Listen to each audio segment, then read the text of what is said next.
Chapters 1309, 1310, 1311, 1312 chapter start. Chapter 1309 मुकाबला मुकाबला। ये तो बस लड़ाई से मामला सुझाने का एक शरीफ तरीका था, लेकिन ये लड़ाई डिमोनिक पथ की खतरनाक जंगों से अलग थी। जब डिमोनिक पथ के लोग लड़ते थे तो वो जानलेवा लड़ाई होती थी। राइचस पाथ के गू इमॉर्टल्स के पास इतनी दौलत थी, वो भला अपनी जान पे क्यों खेलेंगे? बस हार जीत का फैसला करना ही काफी था। यही वजह थी कि फैंग युआन ने जानबूझकर टाइम खराब किया ताकि फ्रॉस्टी पीक का मामला लटका रहे। इससे दोनों शिया क्लैन के गू इमॉर्टल्स मजबूर हो गए कि वो ही हमला करे और जोर जबरदस्ती से मामला निपटाएं। सच तो यह है कि अर्थ पर भी जब बातचीत फेल हो जाती थी तो ताकतवर देश अपनी फौज भेजे देते थे। ये वही बात थी। शिया फेई क्वाई की बातें काफी इंटरेस्टिंग थीं। वो शिया क्लैन को रिप्रेजेंट कर रहा था और साथ हाई वू ये है को वू क्लैन की शान बता रहा था। उसने कहा तो ये एक मुकाबला था, लेकिन असल में ये दोनों क्लान्स के बीच की टक्कर थी। बस इन्हीं बातों ने फैंग युआन को एक कोने में धकेल दिया था। अगर वो लड़ाई से पीछे हटा तो वू क्लैन की इज्जत मिट्टी में मिल जाती, और राइचस पथ के लोग इस चीज को बिल्कुल पसंद नहीं करते। यूज एक डरपोक समझा जाता, लेकिन शिया क्लैन के दोनों को ये नहीं पता था कि फैंग युआन वू यह नहीं था। यूज वू क्लैन की इज्जत या शान से कोई लेना देना नहीं था। मगर अभी वो यह बनकर घूम रहा था। उस अभी भी यूएस सुपर गू फॉर्मेशन तक जाना था, इसलिए फैंग युआन को यह चैलेंज एक्सेप्ट करना ही पड़ा। उसने थोड़ा सोचा और फिर कहा, अगर ये एक मुकाबला है तो आप दोनों मुझ अकेले से लड़ोगे। मैं तो आउटनंबर्ड हूं, मेरी हार तो पक्की है। शिया फेई क्वाई का चेहरा बदल गया। क्या जहरीले लफ्ज थे। असल में मुकबल की बात करके वो पहले से ही बैकफुट पर था। अगर वो हारता तो बड़ी बेइज्जती होती, और अगर दोनों शिया क्लैन के गू इमॉर्टल्स साथ मिलकर जीत भी जाते तो अनपर नंबर्स का फायदा उठाने का इल्जाम लगता। इससे उनकी नाक कट जाती और वो इस बारे में किसी को बता भी नहीं पाते। सच तो यह है, शिया फेई क्वाई ने शिया जुओमो के साथ मिलकर लड़ने का सोचा भी नहीं था। उसने कहा, मैं अकेले लड़ूंगा, फिक्र मत कर। फैंग युआन ने एक नाखुश चेहरा बनाया और कहा, जब आप इतना जिद कर ही रहे हैं तो मैं माना नहीं कर सकता, लेकिन जब यह एक मुकाबला है तो इसकी एक टाइम लिमिट होनी चाहिए, है ना? हम हमेशा के लिए तो नहीं लड़ सकते। तुम्हारे दिमाग में क्या है? शिया फेई क्वाई ने पूछा। मुकबल के अपने नियम होते द ये जानलेवा जंग से अलग था। फैंग युआन बोला, आप अटैक करोगे और मैं डिफेंड करूंगा। बस 10 मूव्स के अंदर अगर आपने मेरा डिफेंस तोड़ दिया तो मैं हार मान लूंगा। शिया फेई क्वाई की पलकें फड़की। उसने कहा, ठीक है। शिया जुओमो का मटा थनका। यूज कुछ गड़बड़ लगी, लेकिन जब शिया फेई क्वाई मान ही गया था तो अब लड़ाई हो ही जानी चाहिए थी। यूज शिया फेई क्वाई पर पूरा भरोसा था। फ्रॉस्टी पीक लड़ने की जगह नहीं थी। यूज तबाह करने से मिशन का मतलब ही खत्म हो जाता। दोनों तरफ के लोग उड़कर एक सुनसान घाटी में आ गए। फैंग युआन जल्दी से शिया फेई क्वाई के सामने खड़ा हो गया। शुरू करो। शिया फेई क्वाई से अब इंतजार नहीं हो रहा था। वो फैंग युआन को सबक सिखाना चाहता था। सदर्न बॉर्डर के रैंक 7 गू इमॉर्टल्स में वो एक जाना माना एक्सपर्ट था। पूरे वू क्लैन में रैंक 8 गू इमॉर्टल वू योंग को छोड़कर सबसे तगड़ा रैंक 7 गू इमॉर्टल वू यूबो भी उससे बस थोड़ा ही बेहतर था। फ्लैट जब वू यूबो अकेले में कल्टीवेशन कर रहा था तो शिया फेई क्वाई किससे डरता? ये कहना पड़ेगा, इमॉर्टल यान हुआंग से वू यूबो को हरवाना ये एक बहुत ही बढ़िया चाल थी। असली बैटल स्ट्रेंथ की बात करें तो इमॉर्टल यान हुआंग वू यूबो का मुकाबला नहीं कर सकता था, लेकिन शिया क्लैन ने वू यूबो के सिग्नेचर किलर मूव को तोड़ने का तरीका ढूंढ लिया था। वू यूबो को टारगेट किया गया, उसका इमॉर्टल किलर मूव तोड़ा गया और उस जबरदस्त झटका लगा जिसकी वजह से इमॉर्टल यान हुआंग लड़ाई जीत गया। रुको। फैंग युआन ने हाथ से इशारा किया। शिया फेई क्वाई लड़ने के लिए तैयार था। फैंग युआन की बात सुनकर उस बहुत अजीब लगा। उसने चिल्लाकर कहा, वो ये है, और क्या चाहिए तुझे? अरे, मैं तो भूल ही गया था। जब ये एक मुकाबला है तो इसे इतना कैजुअली नहीं कर सकते, है ना? फैंग युआन मुस्कराया। शिया फेई क्वाई ने सोचा, इसमें कैजुअल क्या है? तुझे सबक सिखाना है इस लड़ाई का सबसे इंपॉर्टेंट पॉइंट है। वो ये सोच तो रहा था लेकिन बोल नहीं सकता था। गू इमॉर्टल्स के पास सीन्स रिकॉर्ड करने के कई तरीके होते थे। जैसे पहले जब इमॉर्टल यान हुआंग ने वू यूबो को चैलेंज किया था, टैब शिया क्लैन के शिया किंग कैंग ने सब कुछ रिकॉर्ड कर लिया था और ये सदर्न बॉर्डर के गू इमॉर्टल वर्ल्ड में हर तरफ फैल गया था। शिया फेई क्वाई ने अपना गुस्सा दबाते हुए कहा, तुम चाहते क्या हो? सिंपल है, अगर मैं जीत गया तो फ्रॉस्टी पीक पर जो स्टेटस क्वो है वही बना रहेगा, वो हमारा ही रहेगा। फैंग युआन ने कहा। ऐसा कैसे हो सकता है? शिया जुओमो, जो दूर खड़ा था, बेचैन हो गया। वो शिया फेई क्वाई के पास दौड़ा और जोर से बोला। इस वक्त शिया क्लैन हाई पंगा ले रहा था। उनके पास जैंग सनफंग का वंशज था, उनके पास जस्टिफिकेशन और एक बड़ा एडवांटेज था। वू क्लैन तो मजबूरन पैसिव पोजीशन में था। अगर वो इस बात पर राजी हो जाते तो उनका एडवांटेज चला जाता। ये अक्लमंदी नहीं थी। शिया फेई क्वाई ने होठ सिकोड़ लिए, सोचते हुए, मैं बेवकूफ नहीं हूं। साथ ही उसने माना कर दिया, बिल्कुल नहीं। तो फिर मैं नहीं लड़ सकता। ये मुकाबला कैंसल समझो। फैंग युआन ने हाथ हिलाया और मुड़कर जाने लगा। ये देखकर शिया फेई क्वाई का मन किया कि यूज गाली द। हम फ्रॉस्टी पीक से निकलकर इतनी दूर आए, इतनी मुश्किल से, और लड़ने के लिए एक सही घाटी चुनी। और अब तुम लड़ाई कैंसिल करना चाहते हो? क्या तुम हमारे साथ मजाक कर रहे हो? उसका चेहरा सख्त हो गया। वो ये है, बिना लड़ा जा रहे हो? क्या यही वो क्लैन की हिम्मत और शान है? फैंग युआन रुक गया। शिया फेई क्वाई ठंडा मुस्कराया। फैंग युआन पीछे मुड़ा, शिया फेई क्वाई को एकदम सीरियस एक्सप्रेशन से देखते हुए बेशर्मी से बोला, आप गलत हैं। मैं मुकबल से भाग नहीं रहा, लेकिन आप दोनों मेरी शर्त नहीं मान रहे। जब हमारी बातचीत फेल हो गई तो इसका ये मतलब नहीं कि मैं भाग रहा हूं। देखिए, मैंने तो जगह भी चुन ली थी इसके लिए। ये क्या बकवास है? ये शब्द सुनकर शिया जुओमो, जो साइड में देख रहा था, गुस्से से भर गया। शिया फेई क्वाई गुस्से से भरी आंखों से घूर रहा था। वो आग बबूला हो रहा था। वो फैंग युआन को लगातार घूरता रहा। आखिर वो क्लैन में ऐसा बेशरम इंसान कैसे पैदा हो सकता है? क्या वो क्लैन के गु इमॉर्टल्स हमेशा जोशीले नहीं होते थे जो लड़कर हाई मसले सुलझाते थे? कहाँ गई वो क्लैन की बहादुरी और हिम्मत? कहाँ थी वो? लेकिन जल्द हाई शिया फेई क्वाई को फैंग युआन का ओरिजिन याद आ गया। हाँ, वो ये है, पैदाइशी वो क्लैन का गु इमॉर्टल नहीं था। वो ईस्टर्न सी में एक सक्लूडेड कल्टिवेटर था। ये साला सक्लूडेड कल्टिवेटर। फैंग युआन और गहरी मुस्कान के साथ बोला, जब हम लड़ नहीं सकते तो चलो बैठकर चाय पीते हैं और बातें करते हैं। मुझे कहना पड़ेगा, आपकी फोर सीजन्स टी सच में बहुत लाजवाब है। मैं तो अभी से उसका इंतजार कर रहा हूं। चाय पियोगे? किस बारे में बात करनी है? शिया फेई क्वाई के दिमाग में फैंग युआन का गला घोटने की तेज इच्छा हुई। उसका सीना गुस्से से जल रहा था। शिया जुओमो ने शिया फेई क्वाई को कड़वाहट से देखा, सोचते हुए, थोड़ी देर पहले तुम हाइतो द जो यूज इतनी सारी चाय की पत्तियां दे रहे थे? फैंग युआन अचानक अपने आप से बड़बड़ाया और फिर बोला, एक काम करते हैं। अगर मैं जीत गया तो अगले 5 साल तक हम स्टेटस को बनाए रखेंगे। आप फ्रॉस्टी पीक के इश्यू पर कोई बहस नहीं करोगे। कैसा रहेगा? ये शिया जुओमो इस पर सोचने लगा। फैंग युआन ने अचानक ये शर्त राखी थी। पहले वाली से तो ये काफी बेहतर थी, लेकिन वो ये है कि इस शर्त के पीछे जरूर कोई प्लान होगा। शिया जुओमो अभी भी सोच रहा था। शिया फेई क्वाई बोला, ठीक है, मैं मानता हूं। शिया जुओमो चौंक गया। उसने मैसेज भेजा, लॉर्ड शिया फेई क्वाई, आप क्या हम इस बदमाश को और टाइम वेस्ट करने देंगे? इसकी पूरी जिम्मेदारी मैं लूंगा। इसका तुमसे कोई लेना देना नहीं है। मैं इतना टाइम बर्बाद नहीं कर सकता। इस आदमी के साथ जितना कम टाइम बिताऊं उतना अच्छा है। शिया फेई क्वाई ने पक्के इरादे से जवाब दिया। उसका रवैया एकदम फर्म था। शिया जुओमो ने कड़वी मुस्कान दी। अगर ये लड़ाई हार गए तो भले ही आप, शिया फेई क्वाई, जिम्मेदारी ले लें। क्या मैं इससे बच पाऊंगा? क्लैन ने मुझे यहां आपकी मदद के लिए भेजा था, आपको सलाह देने के लिए, है ना? उफ! उसने अपने मन में गहरी सांस ली और मजबूरी से मैसेज भेजा, तो मैं उम्मीद करूंगा कि लॉर्ड की ही जीत हो। आप दोनों पक्का शो हो? फैंग युआन ने पूछा। उसकी शर्त बस वो क्लैन के लिए प्रॉब्लम को टाल रही थी, सॉल्व नहीं कर रही थी। लेकिन 5 साल बाद फैंग युआन के अपने काम हो चुके होंगे।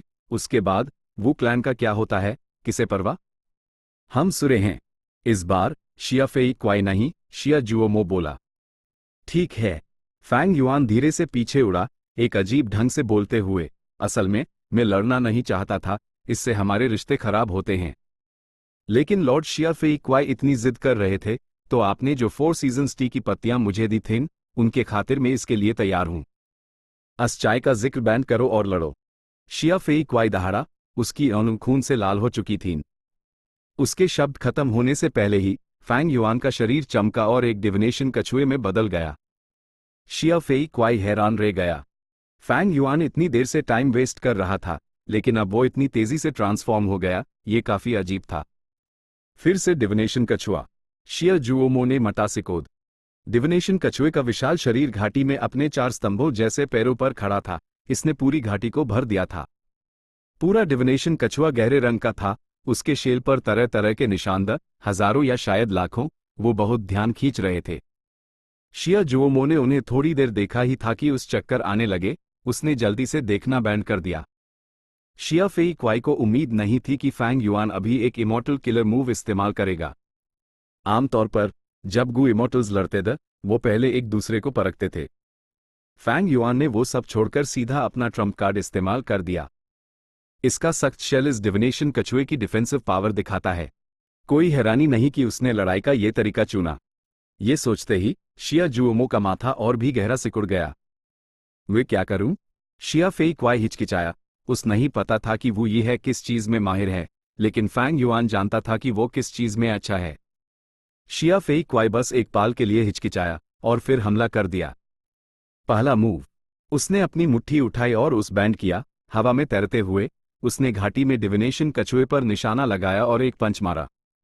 उसकी मुट्ठी से रोशनी निकली, वो एकदम डार्जिलिंग थी। सफेद रोशनी शिया फेई क्वाई की मुट्ठी में जमा हुई और एक बड़े से रोशनी के गोले में बदल गई, जो नीचे की तरफ गिरा। इमॉर्टल गु और मोर्टल गु के ऑरस आपस में मिल गए। ये एक इमॉर्टल किलर मूव था, सोरिंग एसेंस स्ट्राइक।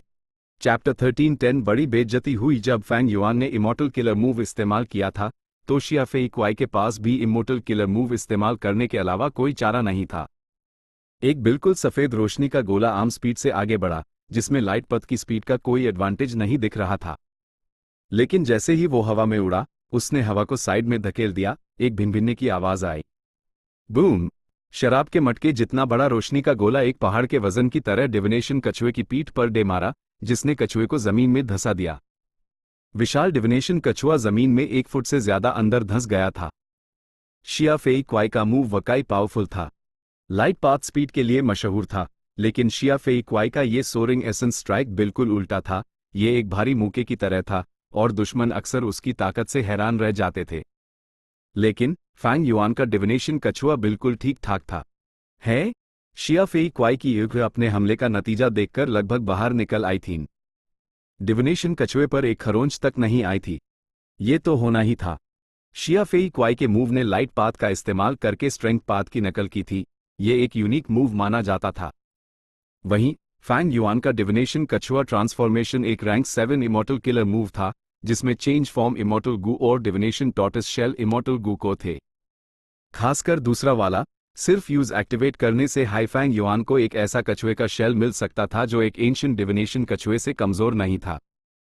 और अब ये एक इमॉर्टल किलर मूव था जिसमें कई सारे सप्लीमेंट्री गु वॉर्म्स दी। इस शेल की डिफेंसिव कैपेबिलिटी एक असली एंशिएंट डिविनेशन कछुए से भी ज्यादा थी। एंशिएंट डेसोलेट बीस्ट्स के शरीर बेहद मजबूत और तगड़े होते थे, उनकी वाइटैलिटी भी जबरदस्त होती थी, और कछुए तो सभी जीवों में सबसे सख्त जीवों में से एक थे। तो ये कोई अजीब बात नहीं थी कि शिया फेई क्वाई के सोरिंग एसेंस स्ट्राइक का कोई असर नहीं हुआ। लेकिन जिसने हमला किया था, उसके लिए ये थोड़ा अजीब था। सोरिंग एसेंस स्ट्राइक का कोई असर नहीं हुआ, इसका शेल कितना सख्त है। शिया जुओमो हैरान था। शिया फेई क्वाई रुक गया। उसके अंदर एक अनजाना सा एहसास पनपने लगा, वो था सरदर्द। इतने मजबूत कछुए के शेल को देखकर उस सर दर्द होने लगा और समझ नहीं आ रहा था कि कहां से शुरू करे। असल में अगर उसने किसी और जगह हमला किया होता तो नतीजा इतना बुरा नहीं होता, लेकिन उस जाकर सबसे सख्त हिस्सा यानी कछुए का शेल हाई चुनना था। जाहिर है ये इसलिए भी था क्योंकि वो फैंग युआन की ताकत की गहराई नापना चाहता था। फ्लैट क्या करूं? शिया फेई क्वाई तेजी से सोचने लगा। बेशक वो गुस्से वाला था, लेकिन लड़ाई में वो जल्दी से शांत हो गया। लेकिन उसी पाल फैंग युआन ने एक दूसरा इमॉर्टल किलर मूव एक्टिवेट कर दिया। इमॉर्टल गु और मोर्टल गु के ऑरस उठने लगे। फैंग युआन ने अपना मुंह खोला और अनेकों छोटे छोटे कछुए के शेल्स बाहर फूंके।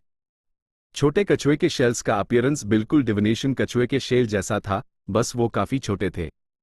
भारी संख्या में छोटे कछुए के शेल्स हवा में तैरने लगे, बहुत तेजी से घूमते हुए। ये क्या चीजें हैं? शिया फेई क्वाई ने सोचना बैंड किया और सावधानी से फैंग युआन से थोड़ी दूरी बना ली। बूम! उसने एक बार फिर सोरिंग एसेंस स्ट्राइक से आगे पंच मारा। लेकिन इस बार शराब के मटके जितना बड़ा भारी रोशनी का गोला डिविनेशन कछुए को छू भी नहीं पाया। वो मुट्ठी भर के छोटे कछुए के शेल्स ऐसे अट्रैक्ट हो रहे थे जैसे शहद पर मक्खियां आती हैं, और वो सोरिंग एसेंस स्ट्राइक की तरफ लपके। बम बम बम। सख्त लगने वाले कछुए के शेल्स टक्कर में सैकड़ों टुकड़ों में टूट गए।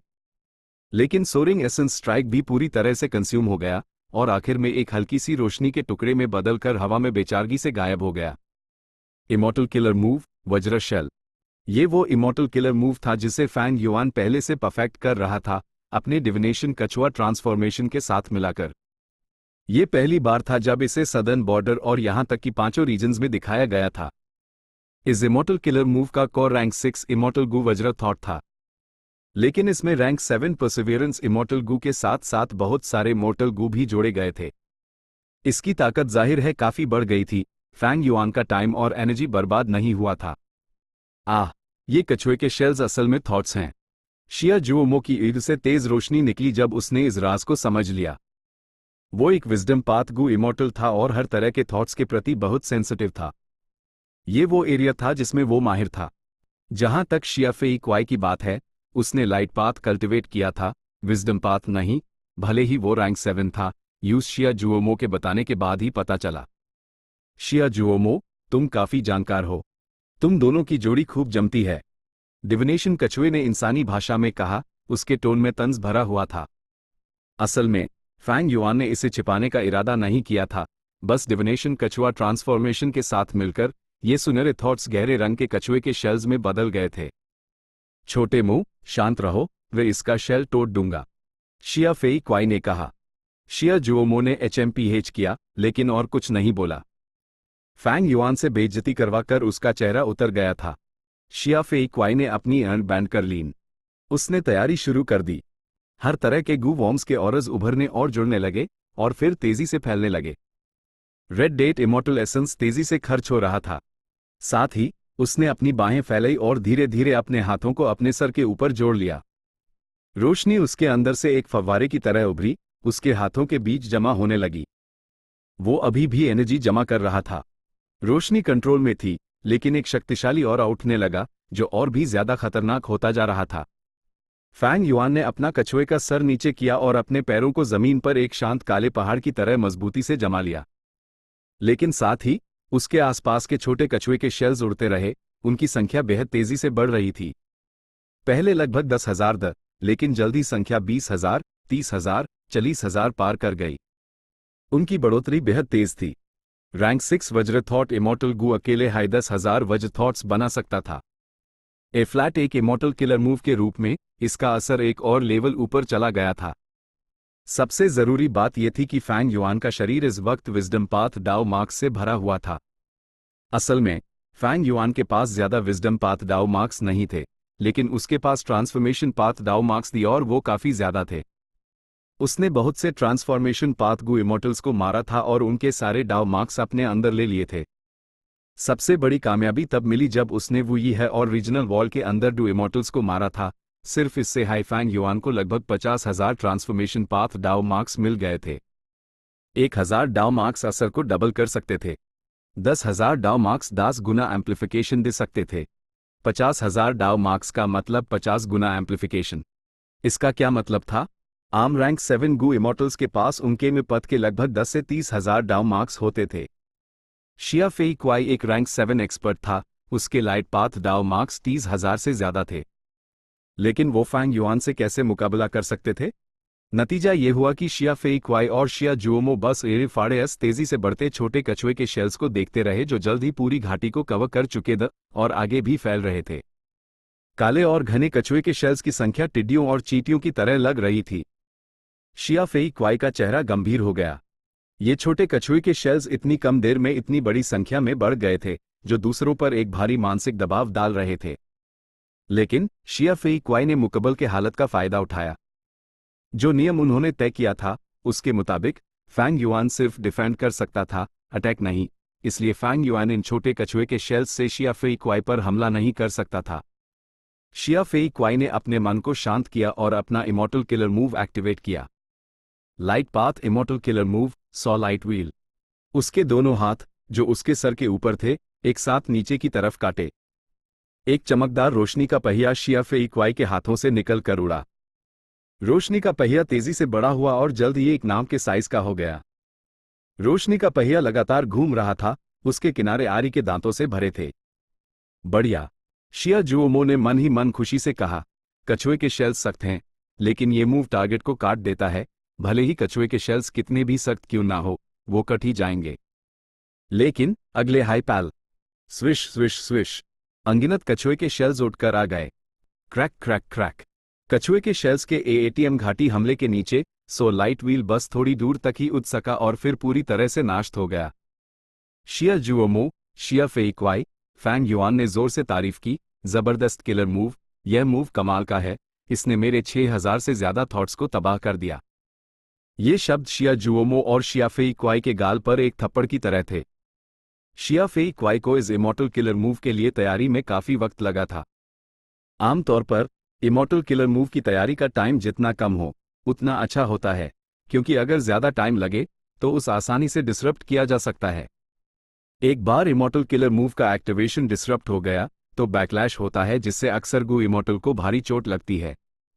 शिया फेई क्वाई ने मुकबल के नियम का इस्तेमाल किया था और इस इमॉर्टल किलर मूव को सुरक्षित रूप से एक्टिवेट कर पाया। लेकिन जब वो इमॉर्टल किलर मूव एक्टिवेट कर रहा था, फैंग युआन भी वही कर रहा था।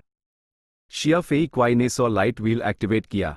उसी टाइम फैंग युआन 30-40 हजार छोटे कछुए के शेल थॉट्स बना सकता था। नतीजा साफ था, 100 लाइट व्हील को CHEH 1000 से ज्यादा छोटे कछुए के शेल थॉट्स ने घेर कर तबाह कर दिया। एक बेवकूफ भी यहां के नंबर्स का हिसाब लगा सकता था। जिस तरीके पर शिया फेई क्वाई ने अपनी उम्मीदें टिका रखी थीं, उसका अंजाम ऐसा हुआ। ये तो बड़ी बेइज्जती वाली बात थी। चैप्टर 13-11 शिया क्लैन ने हार मानी, साला। शिया फेई क्वाई ने डांट पीस। उसने इतनी मेहनत से 100 लाइट व्हील एक्टिवेट किया था, लेकिन अब वो एक मजाक सा लग रहा था। छोटे कछुए के शेल जैसे थॉट्स अभी भी बढ़ रहे थे। 50,000, 7,000। उनकी संख्या तेजी से बढ़ रही थी, ना सिर्फ घाटी को धक रही थी, बल्कि उससे आगे भी फैल रही थी। छोटे कछुए के शेल्स की घनी भीड़ में कुछ हवा में तैर रहे थे, जबकि कुछ आराम से घूम रहे थे। बीच में फैंग युआन का डिविनेशन कछुआ ट्रांसफॉर्मेशन था, जिसका विशाल शरीर एक लोहे के पहाड़ जैसा था। मैं इसे ऐसे ही चलने नहीं दे सकता। शिया फेई क्वाई को बेचैनी बढ़ती जा रही थी। ग्रोथ की स्पीड बहुत तेज है। तभी वू यीहे ने ये मुकबल का नियम रखा था। लेकिन लॉर्ड शिया फेई क्वाई के पास अभी भी कुछ मूव्स बाकी हैं। इस लड़ाई का नतीजा अभी तय नहीं हुआ है। शिया जुओमो ने सोचा, उम्मीद से शिया फेई क्वाई की तरफ देखते हुए। शिया फेई क्वाई पहले ही अपना किलर मूव तैयार कर रहा था। अनगिनत गू वर्म के ऑरस उठे और बाहर की तरफ फैल गए। एक घमंडी लुक उसकी इन में चमका जब उसने नीचे डिविनेशन कछुए को देखा। कितने भी ज्यादा क्यों ना हो, हैं तो ये सिर्फ थॉट्स हाय, ये क्या कर सकते हैं? ये लो, 33 हेवनली लाइट्स। देखता हूं तुम्हारे थॉट्स मेरी हेवनली लाइट्स की कितनी लेयर्स रोक पाते हैं। Immortal killer move, 33 heavenly lights. यह शिया फेई क्वाई के ट्रम्प कार्ड्स में से एक था और पूरे सदर्न बॉर्डर में मशहूर था। क्या वो इसका इस्तेमाल कर रहे हैं? लॉर्ड शिया फेई क्वाई का एरियर ऑफ इफेक्ट वाला मेथड। शिया जुओमो मन हाई मन उत्साहित था। यह किलर मूव काफी कमाल का था। एक बार एक्टिवेट होने पर शिया फेई क्वाई के सेंटर से तेज रोशनी चारों तरफ फैल जाती। रोशनी की चमक के नीचे सभी चीजों को लाइट पथ की चोट लगती। तेज रोशनियां लगातार 33 बार चमकती और रोशनी का रंग बढ़ता जाता। वो आसमान से उतरती रोशनियों की तरह थीं, इसलिए इसे 33 हेवनली लाइट्स कहा जाता था। पहली चमक में हेवनली लाइट का डैमेज ज्यादा नहीं था, वो ज्यादा से ज्यादा कुछ कीड़े मकोड़ों को मार सकती थी। लेकिन दूसरी चमक तक उसका डैमेज बढ़ जाता और वो पेड़ पौधों और फूलों को नष्ट कर सकती थी। तीसरी चमक तक परिंदे और जानवर रोशनी के संपर्क में आने पर मर जाते। चौथी चमक तक बड़े पेड़ नष्ट हो जाते और पत्थर टूट जाते। पांचवी चमक, छाती चमक। इसी तरह रोशनी की ताकत बढ़ती जाती, जब तक कि वो डेसोलेट बीस्ट्स और एंशिएंट डेसोलेट बीस्ट्स के लिए भी खतरा ना बन जाती। छोटे कछुए के शेल थॉट्स सख्त, लेकिन उनकी तुलना डेसोलेट बीस्ट से नहीं की जा सकती थी। वो 33 हेवनली लाइट से जरूर नष्ट हो जाते, इसमें कोई शक नहीं था। शिया फेई क्वाई इस मूव का इस्तेमाल करके आसान रास्ता अपना रहा था। 33 हेवनली लाइट्स असल में प्रैक्टिकल नहीं था, क्योंकि एक बार एक्टिवेट होने पर गु इमॉर्टल को हिलना बैंड करना पड़ता था। अगर वो थोड़ा सा भी हिलते तो किलर मूव तुरंत रुक जाता। शिया फेई क्वाई को बैकलैश का भी सामना करना पड़ता। जाहिर है, बैकलैश के लेवल में भी फर्क था। अगर किलर मूव 10वीं चमक से पहले रुक जाता तो शिया फेई क्वाई को हल्की चोट लगती, 10वीं से 30वीं चमक के बीच रुकने पर आम चोट लगती और 30वीं चमक के बाद रुकने पर भारी चोट लगती। 30वीं चमक के बाद बैकलैश और भी मजबूत हो जाता और शिया फेई क्वाई को जानलेवा चोट भी लग सकती थी। इमॉर्टल किलर मूव जितना शक्तिशाली होता, उसके एक्टिवेशन के फेल होने पर बैकलैश का खतरा उतना ही बड़ा होता। जल्द ही रोशनी फूट पड़ी। पहली चमक में फैंग युआन के कछुए के शेल थॉट्स हिले तक नहीं। दूसरी चमक थॉट्स अभी भी बढ़ रहे थे और रुकने का नाम नहीं ले रहे थे। तीसरी चमक थॉट्स हिलने लगे। चौथी चमक कुछ थॉट्स अपने आप टूटने लगे। पांचवी चमक सैकड़ों थॉट्स हवा में गायब हो गए। शिया जुओमो, जो साइड से देख रहा था, यह सीन देखकर मुस्कुराए बिना नहीं रह सका। ये तो सिर्फ पांचवी चमक थी। इमॉर्टल किलर मूव में कुल 33 चमकें थीं। लेकिन मुझे अभी भी कुछ बेचैनी क्यों हो रही है? शिया जुओमो ने सोचा। छाती चमक 1000 थॉट्स नाश्त हो गए। बाहरी हिस्से के कछुए के शेल्स टूटने के संकेत दिखाने लगे। सातवीं चमक, अब तुमसे निपटने का टाइम है, शिया फेई क्वाई ने मन हाय मन सोचा। लेकिन ठीक उसी पाल स्वूश 70-80 हजार छोटे कछुए के शेल थॉट्स अचानक एक लहर की तरह फैंग युआन की तरफ बढ़े। सही कहूं तो वो उसके दिमाग में घुस गए।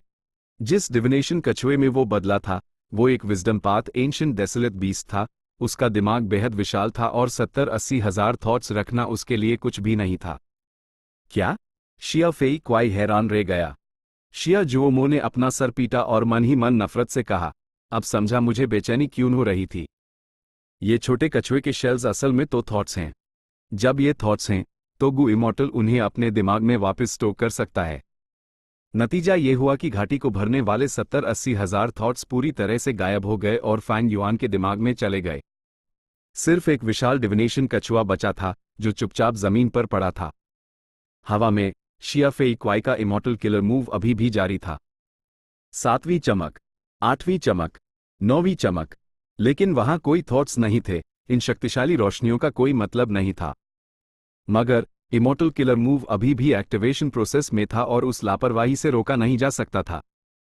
इसलिए शिया फेई क्वाई को किलर मूव को एक्टिवेट करना जारी रखना पड़ा। 10वीं चमक, 11वीं, 12वीं। ये एक बेहद अजीब सिचुएशन थी। 33 चमकों के बाद शिया फेई क्वाई ने बहुत सारा इमॉर्टल एसेंस खर्च कर दिया था, जबकि डिविनेशन कछुआ अपने शेल में छिपा जमीन पर बेहरकत पड़ा रहा। जिस पहाड़ी घाटी में वो था, वो अब एक सपाट जमीन में बदल चुकी थी। 33 हेवनली लाइट्स वाकई पावरफुल था। उसने जबरदस्ती आसपास के एक बड़े इलाके को सपाट मैदान में बदल दिया। पहले की पहाड़ियां पूरी तरह से गायब हो चुकी थीं। ये किलर मूव सच में पावरफुल है। फैंग युआन ने तारीफ करने में कोई कंजूसी नहीं की। बोलते हुए उसने अपना सर, पूंछ और पैर शेल के अंदर से बाहर निकले। ये हिस्से कछुए के शेल जितने मजबूत नहीं थे, इसलिए तेज चमकों के दौरान फैंग युआन अंदर छिप गया, जिससे उस कोई चोट नहीं लगी। फैंग युआन की तारीफ सुनकर शिया फेई क्वाई को अचानक बेहद घुटन महसूस हुई।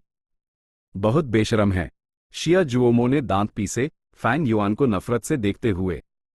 ये खास तौर पर तब हुआ जब उसने 1 लाख से ज्यादा छोटे कछुए के शेल थॉट्स को फैंग युआन के दिमाग से बाहर निकलते और डिविनेशन कछुए के चारों तरफ फैलते देखा। उसकी दिल में नफरत और गुस्सा कई गुना बढ़ गया। हम इसका डिफेंस कैसे तोड़ेंगे? शिया क्लैन के दोनों गु इमॉर्टल्स इस मुश्किल पर सोच रहे थे। आपने 3 मूव्स इस्तेमाल कर लिए हैं, फैंग युआन ने ठंडे ढंग से याद दिलाया। शिया फेई क्वाई चिल्लाया, तो मेरा अगला मूव झेलो। ऐसा कहते हुए वो रोशनी की एक किरण में बदल गया और आगे लपका, डिविनेशन कछुए पर हर दिशा से हमला करते हुए। अनगिनत कछुए के शेल थॉट्स यूज रोकने की कोशिश में नाश्त हो गए। लेकिन शिया फेई क्वाई ने एक एक्सपर्ट का अंदाज दिखाया। वो थॉट्स के बीच इधर उधर घूमता रहा और उस रोका नहीं जा सका। फैंग युआन ने देखा कि शिया फेई क्वाई सीरियस है और पूरी ताकत से हमला कर रहा है। उसने अपना सर, पूंछ और पैर वापस शेल के अंदर कर लिए। शिया फेई क्वाई की घुटन बढ़ गई। यह वही है बहुत कमीना था। उसने टारगेट करने के लिए सिर्फ शेल छोड़ दिया था। जमीन पर एक विशाल कछुए का शेल और हवा में अनेकों छोटे कछुए के शेल्स। शिया फेई क्वाई को कछुए के शेल से नफरत होने लगी थी। 10वां मूव खत्म हो गया। शिया फेई क्वाई की कोशिशों का कोई नतीजा नहीं निकला, जबकि फैंग युआन के कछुए के शेल पर सिर्फ कुछ हल्की चोटों के निशान आए थे। इस बार तुम जीत गए, शिया फेई क्वाई यह जुमला बोलकर सीधा वहां से निकल गया, आसमान में उड़ते हुए। शिया जुओमो, जो पीछे रह गया था, उसने एक आहें भरी। यूज ये सब साफ करना था। कम से कम यूज असगू मास्टर जैन को तो ले जाना ही था।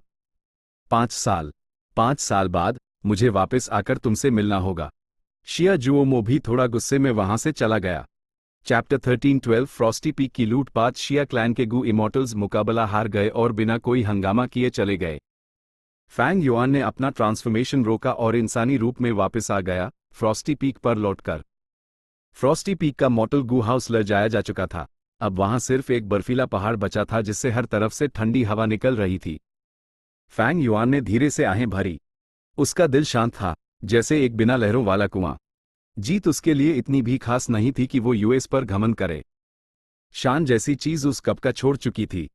इतनी आसान जीत इसलिए हुई क्योंकि मेरे पास एडवांटेज था। अपने आप को और अपने दुश्मन को जानो तो तुम कभी नहीं हारोगे। दोनों शिया क्लैन के गू इमॉर्टल्स फैंग युआन की ताकत नहीं जानते थे, वो सिर्फ अंदाजा लगा सकते थे। इसके उलट फैंग युआन उनके बारे में बहुत कुछ जानता था। चाहे उनके किलर मूव्स हों, उनका स्वभाव या कुछ और, वो क्लैन से मिली इन्फॉर्मेशन से उनके बारे में पूरी तरह से वाकिफ था। इससे पता चलता है कि गू इमॉर्टल्स के बीच लड़ाई में इन्फॉर्मेशन कितनी जरूरी होती है। असल में फैंग युआन का शिया क्लैन के गू इमॉर्टल्स से मुकाबला बिल्कुल वैसा ही था जैसे इमॉर्टल यान हुआंग ने वू युबो को हराया था। दोनों बेहतर इंटेल की वजह से जीते। वू युबो शक्तिशाली था, लेकिन उसका ट्रम्प कार्ड किलर मूव दूसरों ने देख लिया था। नतीजा यह हुआ कि एक गलती और सब कुछ हार गया। फैंग युआन के पास और भी ज्यादा इंफॉर्मेशन थी। उसने अपनी प्लानिंग के जरिए कदम दर कदम आगे बढ़ाया और आखिरकार शिया क्लैन के गू इमॉर्टल्स को पीछे हटने पर मजबूर कर दिया। इमॉर्टल किलर मूव वज्र शेल काफी असरदार है, लेकिन आगे चलकर ऐसा अच्छा रिजल्ट मिलना आसान नहीं होगा। शिया क्लैन के गू इमॉर्टल्स जरूर अपने अनुभवों और इंसाइट्स को जमा करके वज्र शेल को रोकने या यूज डिकोड करके काउंटर करने का तरीका सोचेंगे। डिकोड करना और काउंटर करना मुश्किल था, लेकिन उस रोकने का तरीका बनाना अक्सर आसान होता था। वो ये है भी और फेमस हो जाएगा। ये डिविनेशन, कछुआ ट्रांसफॉर्मेशन और इमॉर्टल किलर मूव वज्र शेल काफी कमाल के हैं, लेकिन अगर मैं इन्हें बहुत बार इस्तेमाल करूंगा तो इस बात का पूरा चांस है कि कोई इसे रोकने या बेकार करने का तरीका ढूंढ लेगा। असल में यही बात रिवर्स फ्लो प्रोटेक्शन सील पर भी लागू होती है। नॉर्दर्न प्लेन्स की लड़ाई के बाद 10 बड़े ancient sects, longevity heaven, old ancestors, ज़ूहू और दूसरे लोग जरूर इसका एनालिसिस कर रहे होंगे। अगली बार जब मैं इसका इस्तेमाल करूंगा तो मुझे थोड़ा सावधान रहना होगा, खासकर इन लोगों के खिलाफ। फैंग युआन सतर्क था। वू युबो उसके लिए एक साफ मिसाल था। एक इमॉर्टल किलर मूव बनाना आसान नहीं था, लेकिन एक शक्तिशाली इमॉर्टल किलर मूव हमेशा एक जैसा नहीं रह सकता। यूज वक्त के साथ एडवांस और मॉडिफाई करना जरूरी था, ताकि जब दूसरे लोग उस रोकने की कोशिश करें या आपके किलर मूव को पूरी तरह से समझ लें तो आप उनका प्रभावी ढंग से सामना कर सकें। लेकिन एक इमॉर्टल किलर मूव को मॉडिफाई और एडवांस करना भी नेचुरली एक मुश्किल काम था। इंस्पिरेशन के झटके के अलावा जो चीज सच में टेस्ट होती थी वो थी गू इमॉर्टल का अटेनमेंट लेवल। और अपना अटेनमेंट लेवल बढ़ाने का सबसे अच्छा तरीका ड्रीम रेल्म्स हैं। फैंग युआन के ख्याल अनायास हाईएस विशाल ड्रीम रेल्म की तरफ मुड़ गए।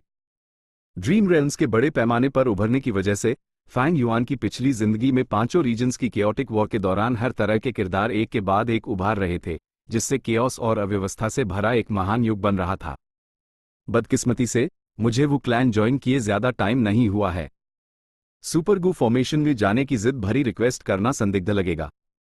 हालांकि फ्रॉस्टी पीक का ये मामला खत्म हो गया है, लेकिन कौन जानता है कि मैं इस विशाल ड्रीम रेल्म में कब वापस जा पाऊंगा।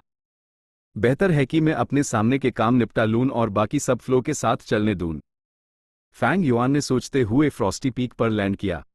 ये पहाड़ की छोटी आइस पाथ रिसोर्सेज से भरपूर थी। उसने अभी तक इसकी ठीक से तलाशी नहीं ली थी। शिया क्लैन के गू इमॉर्टल्स को भगाने के बाद फैंग युआन को यह दुर्लभ मौका मिला था। वो इसे नेचुरली नहीं छोड़ने वाला था। फ्रॉस्टी पीक बर्फ से भरी हुई थी और हवा डरा देने वाली ठंडी थी। इस जमी हुई बर्फ की गहराइयों में बड़ी संख्या में कीड़े मकोड़े रहते थे, जिसमें कई जंगली गू वॉर्म्स भी थे, साथ ही ठंड से बचने वाली वनस्पति भी। वो आपस में मिलकर एक संतुलित इकोलॉजी बनाते थे। Frost Jades. फैंग युआन को जल्द हाई कुछ हाथ लगा। बड़ी संख्या में फ्रॉस्ट जेड्स उसके इन्वेस्टिगेटिव परसेप्शन में दिखने लगे। यह फ्रॉस्ट जेड्स घनी बर्फ के नीचे, पथरीली जमीन के नीचे छिपे हुए थे। फ्रॉस्ट जेड्स सिर्फ रैंक 5 गू मटेरियल हैं, लेकिन उनके अंदर कुछ फ्रॉस्ट जेड एसेंस होता है जो एक रैंक 6 इमॉर्टल मटेरियल है। बिना किसी हिचकिचाहट के फैंग युआन ने उन्हें जमा करना शुरू कर दिया। रंबो, बर्फ हर तरफ उड़ गई, पथरीली जमीन की नंगी सतह दिखने लगी। जल्द ही ये पत्थर भी हर तरफ उड़ने लगे और पहाड़ में छिपे फ्रॉस्ट जेड सामने आ गए। यह फ्रॉस्ट जेड सफेद थी, जिनमें कुछ हरा रंग भी मिला हुआ था। उनसे तेज ठंड की एनर्जी निकल रही थी, लेकिन नेचुरली वो फैंग युआन के लिए बेअसर थे। फैंग युआन ने इस एरिया के फ्रॉस्ट जेड्स उठा लिए। फैंग युआन ने नेचुरली अंदर के फ्रॉस्ट जेड एसेंस को नहीं छोड़ा, बस उसने उन्हें एक्सट्रैक्ट नहीं किया और वो अभी भी बड़े फ्रॉस्ट जेड्स के सेंटर में थे। इसके बाद फैंग युआन ने पूरे फ्रॉस्टी पीक की तलाशी शुरू कर दी। बड़े बड़े फ्रॉस्ट जेड्स एक के बाद एक खोदे गए। सबसे छोटा फ्रॉस्ट जड़े भी एक हाथी के साइज का था, जबकि बड़े वाले बड़ी जहाजों के साइज के थे। लगभग हर फ्रॉस्ट जड़े के अंदर फ्रॉस्ट जेड एसेंस था। कुछ फ्रॉस्ट जेड एसेंस बड़े दी और कुछ तो 1000 साल पुराने फ्रॉस्ट जेड एसेंस भी थे जो रैंक 7 गो मटेरियल्स थे। ऐसा नहीं था कि किसी ने इन फ्रॉस्ट जेड्स को डिस्कवर नहीं किया था, लेकिन उन्हें वू क्लैन ने जानबूझकर इस फ्रॉस्टी पीक की नींव को बनाए रखने के लिए छोड़ा था। ये वही फ्रॉस्ट जेड्स द जो फ्रॉस्टी पीक की नींव बनाते द, उनके बिना फ्रॉस्टी पीक इतना खास और शानदार रिसोर्स पॉइंट नहीं होता। फैंग युआन ने ज्यादातर फ्रॉस्ट जेड्स ले लिए। इतना ही नहीं, उसने कई जंगली गू वॉर्म्स भी लूट लिए। इमॉर्टल गू के बारे में सोचने की जरूरत नहीं थी। आमतौर पर फ्रॉस्टी पीक कई 100 से 1000 सालों में एक बार हाई रैंक 6 इमॉर्टल गू पैदा कर सकता था। अगर वहां सच में कोई जंगली इमॉर्टल गू होता तो शिया क्लैन के गू इमॉर्टल्स इतनी आसानी से हार नहीं मानते। इन गू वॉर्म्स में से ज्यादातर आइस पाथ के द, कुछ अर्थपथ और वाटरपथ के भी थे। आइस पाथ के गू वॉर्म्स में ज्यादातर को कोल्ड वेव गू कहा जाता था। इस तरह के गू वर्म ग्रुप्स बनेट दी और अक्सर फ्रॉस्टी पीक में घूमते रहते थे। इसलिए फ्रॉस्टी पीक से एक गंभीर ठंड की लहर फैलती थी। यही फ्रॉस्टी पीक के नाम की वजह भी थी। लूटपाट खत्म करने के बाद फैंग युआन हवा में उड़ा और इस फ्रॉस्टी पीक पर आखिरी नजर डाली। सफेद बर्फ से भरा तस्वीर जैसा खूबसूरत फ्रॉस्टी पीक अब अलग अलग गहराइयों के गड्ढों से भरा हुआ था, जहां पत्थर और मलबा बिखरा पड़ा था। न सिर्फ नज़ारा तबाह हो गया था, बल्कि फ्रॉस्टी पीक में रिसोर्सेज की वैल्यू भी आधे से ज्यादा गिर गई थी और बड़े घाते की वजह से फ्रॉस्टी पीक की नींव को बहुत नुकसान पहुंचा था। अगर मेन पुलिंग माउंटेन इमॉर्टल गू इस्तेमाल करूं तो शायद मैं इस पहाड़ को खींचकर अपने सॉवरन ब्लेस्ड लैंड में स्टोर कर सकता हूं। बदकिस्मती से मैं अभी ऐसा नहीं कर सकता। मेरी पहचान वू यी है, एक वू क्लैन का सदस्य। मैंने इस बार गबन करके बड़ा फायदा उठाया है। ये पहले हाई राइचस पाथ के अनलिखे नियमों की हैडन तक पहुंच चुका है और इसे जारी नहीं रखा जा सकता। अगर मैंने सच में पहाड़ खींच लिया तो मेरी असली पहचान उजागर होने की बात तो छोड़ हाइडू, मेन वू क्लैन को इसका जवाब बिल्कुल नहीं दे पाऊंगा। फैंग युआन ने मन ही मन आहें भरी और इस पर ज्यादा ना सोचते हुए तेजी से उठ गया। जल्द ही उसकी परछाई बादलों में गायब हो गई। कई दिनों बाद फैंग युआन वू क्लैन के हेडक्वार्टर्स वापिस लौटा और वू योंग से मिला। भाई, ये सब तुम्हारी वजह से हुआ है। तुमने क्लैन के लिए फ्रॉस्टी पीक की रक्षा की और अन चोरों को भगाया। वू योंग ने फैंग युआन की तरफ तारीफ भरी नजर से देखा। आप मेरी ज्यादा तारीफ कर रहे हैं, ये तो बस किस्मत से हो गया। फैंग युआन ने विनम्रता से जवाब दिया। एल्डर वू एफए, क्या आपने इसका मूल्यांकन किया? मेरे भाई का योगदान कोई मामूली नहीं था, हमें बड़ी तस्वीर को ध्यान में रखना चाहिए। वू योंग एक दूसरे वू क्लैन के गू इमॉर्टल की तरफ मुड़ा। इस वू क्लैन के गू इमॉर्टल का चेहरा आम था, लेकिन उसका दर्जा बिल्कुल भी आम नहीं था। वो वू योंग का विश्वासपात्र था और क्लैन के सभी गू इमॉर्टल्स के इनाम और साजाओं का हिसाब रखने का जिम्मेदार था। वू एफए ने थोड़ा माथा सिकोड़ कर कहा, हमने लॉर्ड वू ये है की बहादुरी देख ली है। इस लड़ाई के साथ लॉर्ड का नाम जरूर पूरे सदर्न बॉर्डर के गू इमॉर्टल वर्ल्ड में फैलेगा। लेकिन अगर हम इनाम की बात करें तो एक तरफ लॉर्ड वू यी ने इस समस्या को पूरी तरह से हल नहीं किया है और सिर्फ 5 साल का समझौता किया है। दूसरी तरफ फ्रॉस्टी पीक को बुरी तरह से लूटा गया है, उसकी नींव को नुकसान पहुंचा है और उसकी वैल्यू बहुत कम हो गई है। ओह, फ्रॉस्टी पीक के साथ ऐसी बात हुई? वू योंग ने हैरानी भरी नजर से फैंग युआन की तरफ देखा। फैंग युआन ने आहें भरी, मुझे भी उम्मीद नहीं थी कि शिया क्लैन के गू इमॉर्टल्स इतने घटिया लोग होंगे। वू योंग ने हल्का सा माथा सिकोड़ा। भाई, क्या तुमने खुद शिया क्लैन के गू इमॉर्टल्स को फ्रॉस्टी पीक लूटते हुए देखा? मैंने नहीं देखा, ये सिर्फ मेरा अंदाजा है। शायद ये किसी और अकेले कल्टीवेटर का काम हो। फैंग युआन ने बिना किसी झोल के जवाब दिया। वू योंग ने सर हिलाया और थोड़ी देर चुप रहने के बाद बोला, जब ऐसी बात है तो एल्डर वू एफए हाय आखिरी फैसला लेंगे। एल्डर वू एफए ने थोड़ी देर हिसाब किताब किया और फिर फैंग युआन को एक detail list the. Chapter and.